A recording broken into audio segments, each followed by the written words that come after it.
السلام علیکم ورحمۃ اللہ وبرکاتہ۔ دوستوں، میں آج آپ کو ایک ایسا وظیفہ، ایک ایسی دعا، ایک ایسا ٹپس بتانے والا ہوں جن کے ذریعے سے آپ تمام پریشانیوں سے، تمام مشکلات سے، اپنے حالات، بگڑے ہوئے حالات سے باہر نکل سکتے ہیں۔ ایک ایسا وظیفہ جن کے ذریعے سے اگر کوئی شخص نا اولاد ہے تو انہیں اس وظیفے کی برکت سے اولاد اللہ تعالیٰ عطا فرما دیتے ہیں۔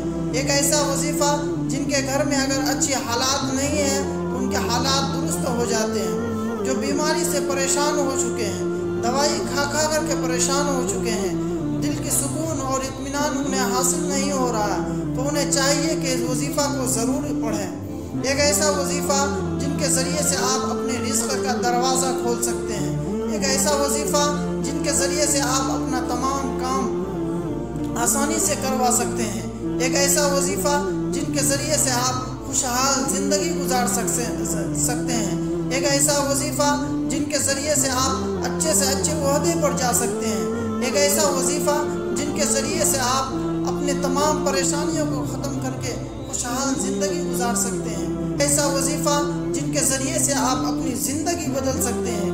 ایک ایسا وظیفہ جن کے ذریعے سے آپ اپنے گھریلو حالات اور ماحول کو ٹھیک کر سکتے ہیں۔ ایک ایسا وظیفہ جن کے ذریعے سے آپ اپنے ہر دعا کو قبول کروا سکتے ہیں۔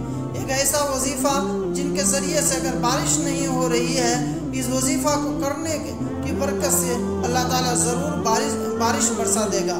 ایک ایسا وظیفہ اگر آپ چاہتے ہیں کہ ہمیں رنج و غم سے نجات مل جائے، ہمیں رنج و غم سے نجات ملے، تو آپ اس وظیفہ کو ضرور کیجئے گا۔ حسن بصری رحمۃ اللہ علیہ کے پاس ایک شخص آیا اور انہوں نے شکایت کی، خوش سالی کی، تو آپ نے فرمایا کہ اس وظیفہ کو کرو۔ چنانچہ پھر دوسرا شخص آیا اور انہوں نے غریبی کی شکایت کی کہ میں غریبی سے تنگ آ چکا ہوں، پریشان ہو چکا ہوں، مالی حالات ہمارے اچھے نہیں چل رہے ہیں۔ تو حسن بصری رحمۃ اللہ علیہ نے ان کو بھی یہی حکم دیا کہ آپ اس وظیفہ کو کثرت سے پڑھو۔ پھر تیسرا شخص آیا اور انہوں نے شکایت کی کہ اے اللہ کے ولی، مجھے شادی کے بہت دن ہو چکے ہیں لیکن اولاد نہیں ہو رہی ہے۔ آپ نے اسے حکم دیا کہ آپ اس وظیفہ کو کیجئے۔ پھر چوتھا شخص آیا اور انہوں نے کہا کہ ہماری زمین جو ہے بنجر ہو چکی ہے، ہماری زمین اچھا فصل نہیں دے رہی ہے۔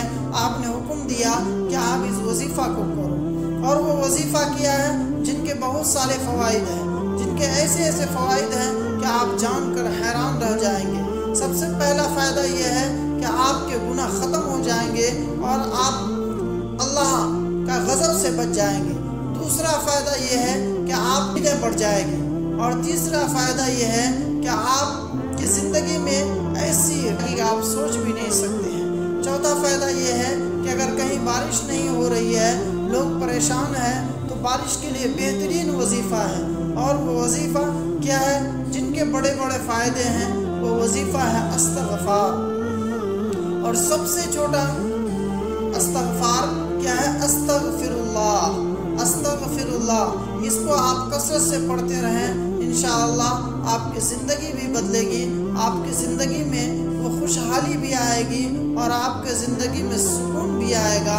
جو شخص بیماری سے پریشان ہے انہیں چاہیے کہ اس وظیفہ کو کثرت سے کریں۔ جو شخص اپنے دلی اطمینان سے پریشان ہے، بے چین رہتا ہے، دل میں سکون نہیں ملتا ہے، تو انہیں چاہیے کہ وہ استغفار کثرت سے پڑھے۔ اور جو شخص یہ چاہتا ہے کہ ہمیں اچھا رزق ملے اور ہمارے رزق میں برکت ہو، تو انہیں چاہیے کہ وہ کثرت سے استغفار پڑھا کریں۔ جو شخص یہ چاہتا ہو کہ ہماری ہر خواہشات اللہ پوری کر دے، تو انہیں چاہیے کہ وہ آج سے ہی استغفار پڑھنا شروع کر دیں۔ میں ایک واقعہ سناتا ہوں کہ امام احمد بن حنبل رحمۃ اللہ علیہ بہت بڑے بزرگ گزرے ہیں۔ وہ ایک روز اپنے گھر سے نکلے اور راستے میں شام رات ہو گئی۔ اس کے بعد وہ عشاء کی نماز ایک مسجد میں ادا کیے، اور انہوں نے ارادہ کیا کہ میں آج یہیں قیام کر لیتا ہوں۔ لیکن آخر میں مسجد کے خادم آیا اور کہا کہ مسجد کو بند کرنے کا وقت آ گیا ہے، لہٰذا آپ مسجد سے باہر چلے جائیں تاکہ میں مسجد میں تالا لاک کر دوں۔ تو وہ مسجد سے باہر آ گئے۔ پھر راستے میں ایک نوجوان گزر رہا تھا جو نان بائی کا کام کرتا تھا۔ انہوں نے کہا میرا مہمان بننے دو۔ چنانچہ وہ اپنے گھر لے کے گیا اور وہاں نان روٹی بناتا اور وہ استغفار کثرت سے پڑھا کرتا۔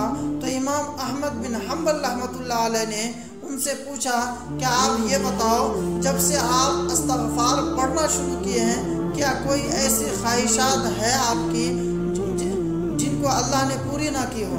تو انہوں نے کہا کہ میری ساری خواہشیں پوری ہو گئی ہے سوائے ایک خواہش کی۔ تو امام احمد بن حنبل رحمۃ اللہ علیہ نے کہا کہ وہ خواہش کیا ہے؟ تو اس نان بائی نے کہا کہ میرے دل میں خواہش ہے، تمنا ہے کہ میں سنا ہوں کہ ایک شخص ہے جن کا نام احمد بن حنبل ہے، وہ بہت بڑے اللہ والے ولی اللہ ہے، تقوی اور ان کی زیارت مجھے ہو جائے۔ تو امام احمد بن حنبل ان کی بات سن کر کے وہ خاموش ہوئے، پھر کھڑے ہو کر کے کہا کہ احمد میں ہی ہوں جس شخص کی آپ زیارت کے لیے ترس رہے تھے۔ اور انہوں نے ایک لفظ کہا، امام صاحب نے کہا کہ اللہ نے شاید آج مجھ کو یہاں تک اس لیے بھیجا کہ آپ کی ملاقات مجھ سے ہو جائے۔ تو یہ استغفار کی فضیلت ہے، یہ استغفار کا فائدہ ہے، لہٰذا آپ استغفار کثرت سے پڑھا کریں۔